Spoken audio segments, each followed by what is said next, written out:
Hello नमस्कार साथियों, मैं पंकज कुमावत वेदांग मैथ्स एकेडमी के यूट्यूब चैनल पर आपका हार्दिक स्वागत करता हूं।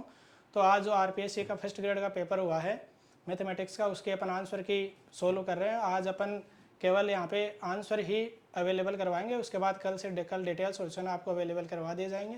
तो देखते हैं। देखिए इसमें 26 नंबर क्वेश्चन है, ये आया हुआ है कि वाई एक अक्ष का ऐसा फलन दिया हुआ है जहाँ पे लोग अक्ष y माइनस एक्स बराबर 3xy दिया हुआ है। तो इसमें y डे जीरो किसके बराबर है ये पूछा हुआ है। तो जब भी इसको देखो, इसमें से यहाँ पे y जीरो की वैल्यू निकाल के सोल्व करेंगे तो इसका ऑप्शन नंबर 2 सही हो जाएगा। इससे y डे जीरो की वैल्यू 4 आ जाएगी।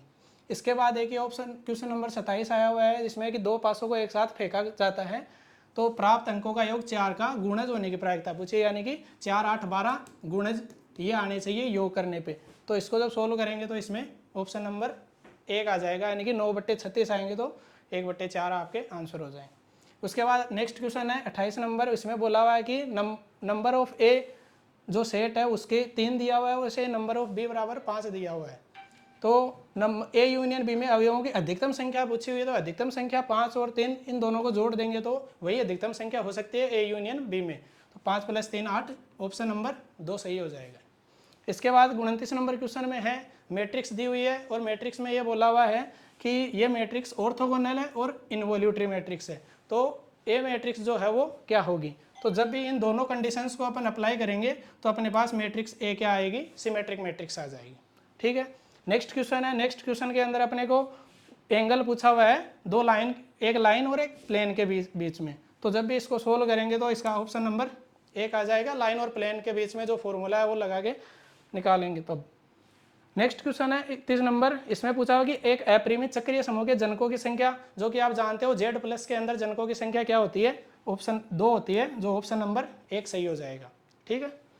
32 नंबर क्वेश्चन है। इसमें एक ये इनफाइनाइट सीरीज दी हुई है। इनफाइनाइट सीरीज यानी कि 1 - x की पावर -n को के तरीके से इसको जब सोल्व करेंगे और हल करेंगे तो इसका ऑप्शन आ जाएगा 2 की पावर 1/2, यानी कि √2 अपने पास आंसर आ जाएगा। आगे देखिए, अपन देखते हैं 33 नंबर क्वेश्चन में पूछा हुआ है कि डिवाइडेड डिफरेंस दिया हुआ है कि डेल y1 जो है ये 14 दिया हुआ है, इसी प्रकार ये डेल 6 बराबर y1 बराबर 64 दिया हुआ है। तो ये वैल्यू पूछी हुई है। इसको भी जब डिवाइडेड डिफरेंस मेथड से अपन हल करेंगे तो ऑप्शन नंबर 4 आ जाएगा, यानी कि आंसर 10 आ जाएगा। ठीक है। अगला क्वेश्चन देखते हैं। अगले क्वेश्चन में दिया हुआ है कि यदि एक फंक्शन है m पर मान को लेमडा m तरीके से दिया हुआ है कि c + dm/1 - d, जहाँ पे d नॉट इक्वल टू 1 है। तो ये पूछा हुआ है कि del lambda m del m का मान किसके बराबर होगा। तो इसका जब भी डेल लेमडा m और डेल m निकालेंगे तो d/1 - d आ जाएगा। ऑप्शन नंबर 2 सही हो जाएगा इसका। नेक्स्ट क्वेश्चन है 35 नंबर। 35 नंबर में दिया हुआ है कि यदि दो बिंदुओं को मिलाने वाली रेखा और दूसरी रेखा दी हुई है जिनमें 2 पॉइंट्स दिए हुए हैं और बोला हुआ कि ये दोनों अगर परपेंडिकुलर है और एक ऐसा रिलेशन दे दिया इसमें कि x बराबर -λ²/4 है, तो अपने को लेमडा की वैल्यू पूछी है। तो अपन परपेंडिकुलर की जब भी इससे एक लाइन के इक्वेशन में परपेंडिकुलर कंडीशन लगाएंगे तो अपने पास पॉइंट ये लेमडा की वैल्यू आएगी जो 2 आएगी ±4 आयोटा, ऑप्शन नंबर 4। अगला क्वेश्चन है। अगले क्वेश्चन में देखो अपने को जी दिया हुआ है Z12 + 12 ग्रुप दिया हुआ है, सब सेट दिया हुआ है, इसके अंदर h बराबर 0,369। तो इसमें पूछा हुआ कि सहसमुच्चयों की संख्या यानी कि कोसेट्स की संख्या पूछी हुई है। कोसेट्स की संख्या यहाँ पे ऑप्शन नंबर 2, यानी कि 3 कोसेट्स हो जाएंगे इसमें। अगला क्वेश्चन है 37 नंबर, जिसमें f(z) अपन जानते हैं u + i से दिया जाता है। इसमें v बोला हुआ है y² - x², तो f(z) की वैल्यू क्या होगी। तो देखो v दिया हुआ है तो u की वैल्यू अपन निकाल सकते हैं क्या आती है फॉर्मूले से। तो इसका जब भी सोल्व करोगे आप तो इसका ऑप्शन नंबर 2 आएगा, यानी कि -i/z² प्लस कॉन्स्टेंट आएगा। अगला क्वेश्चन है 38 नंबर, जिसमें बोला हुआ कि दो वर्त है, उस वर्त के बीच में अपने को नंबर ऑफ कॉमन टेंजेंट्स पूछा हुआ है।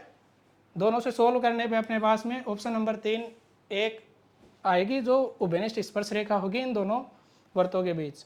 अगला क्वेश्चन है, देखो अगला क्वेश्चन अपने को डायरेक्ट स्टेटमेंट दिया हुआ है ग्रीन थ्योरम का, जिसमें ये ग्रीन थ्योरम का स्टेटमेंट ये del(m/del y del(n/del x)। तो इस इंटीग्रेशन का मान जो अपन बहुत टाइम से पढ़ते हैं, इसकी वैल्यू अपने पास क्या आएगी, 0 आएगी, यानी कि ऑप्शन 3 हो जाएगा। इसके बाद अपन आगे के क्वेश्चन है वो अगले वीडियो में देखते हैं। धन्यवाद।